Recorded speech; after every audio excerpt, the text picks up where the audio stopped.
बिस्मिल्लाहिर्रहमानिर्रहीम। ए लेवल के लिए मर्दाना किरदार अमराव जान अदा के पेश किए जा रहे हैं और इसमें आज हम नवाब सुल्तान का किरदार पेश करेंगे। और इससे पहले जो किरदार पेश किए गए हैं उनको आपने यकीनन देखा होगा। उसमें अगर कोई आपको गलती नज़र आए या आपको कोई मिसिंग हो, कुछ भी समझ ना आ रही हो, तो आप कमेंट्स में लिख सकते हैं।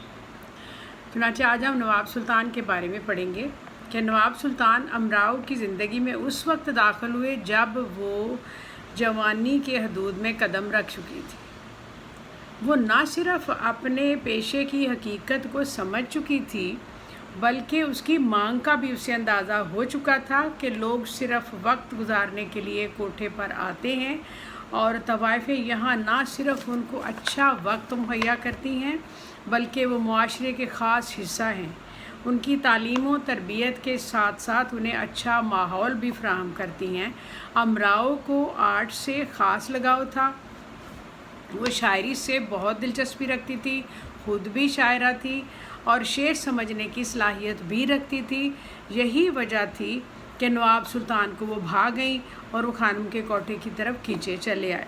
नवाब ने पहली बार अमराव जान को अपने दोस्त के घर शादी में एक मुजरे में देखा था और वो उससे बहुत मुतासिर हुए और मुलाकात के लिए तन्हाई की शर्त रखी जो पूरी ना हो सकी। और आपको मालूम है कि खान साहब वाला झगड़ा जो हुआ था वो कोठे पर, उसमें ये ऐसा ना हो सका और बाद में नवाब साहब ने उनको अपने दोस्त की कोठी पर बुलाया जहां उसकी मुलाकात हुई और अमराव ने इस बात को पसंद नहीं किया, लिहाजा उनके दरमियान इस बात पे जुदाई हो गई। नवाब 18-19 साल के खूबसूरत नौजवान थे।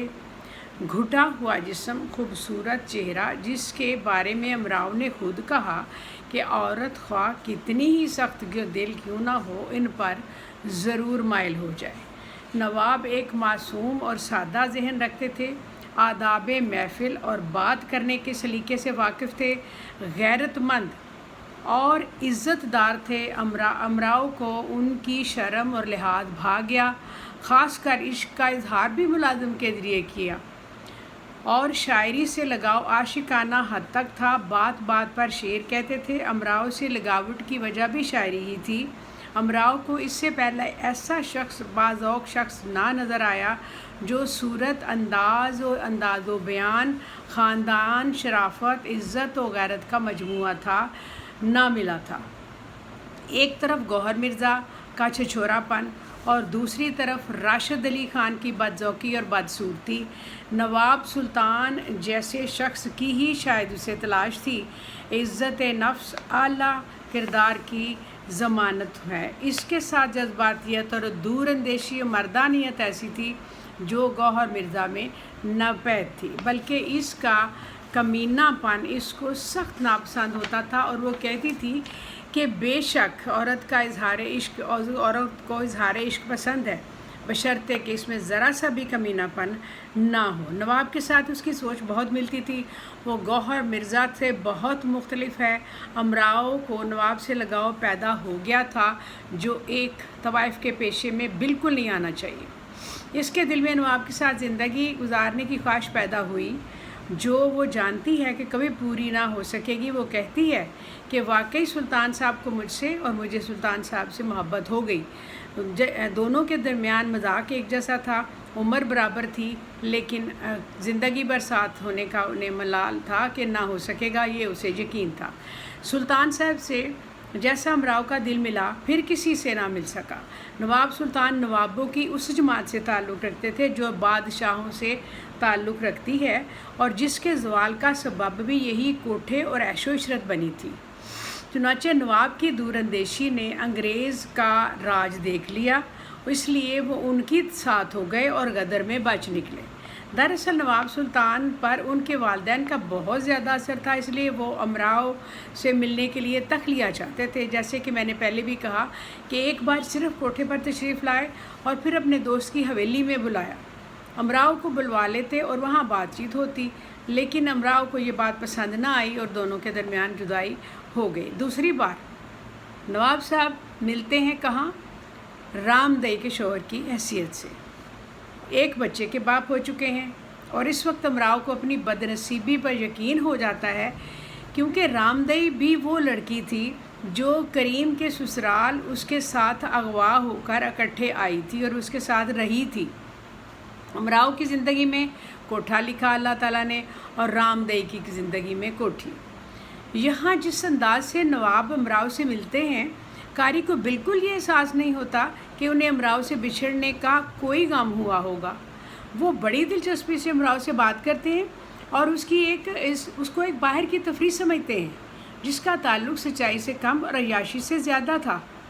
और हमें उस सुल्तान से यकसर मुख्तलिफ नज़र आते हैं जो नावल में पहली बार अमराव जान अदा से मिला था और उस पर फ़िदा था। ये उसकी एक जज्बाती और नातजुर्बाकार होने की वजह ही लगती है, वरना इस वक्त वो तजर्बाकार नवाब बन चुका था और उसने उसको बिल्कुल कोई अहमियत नहीं दी। और यहाँ नावल में अमराव की ज़िंदगी में सुल्तान एक ठंडी छाँव हवा के झोंके की सूरत में आया था और अपनी तमाम तर लताफत और ताजगी और ख़ूबसूरती का एहसास दिलाकर चला गया। और अमराव तमाम ज़िंदगी दूसरे मर्दों में वो खसूसियात ढूंढती रही जो कि किसी में उसे नज़र नहीं आई, चाहे वो फैज़ अली था, चाहे वो गौहर मिर्ज़ा था, या उसके बाद आने वाले बहुत से मर्द उसकी ज़िंदगी में थे। वो बात उनमें नहीं थी जो नवाब सुल्तान में थी। लेकिन नवाब सुल्तान के साथ उसकी किस्मत बिल्कुल नहीं मिली हुई थी, लेकिन ये अल्लाह ताला की मर्ज़ी थी। जिसके साथ उसकी शादी हुई वो भी रामदई थी, वो भी एक अगवाशुदा लड़की थी। लेकिन जब उसके साथ मिली तो उसने कहा, देखो किस्मत में क्या था, तुम्हारी किस्मत में कोठी और मेरी किस्मत में कोठा।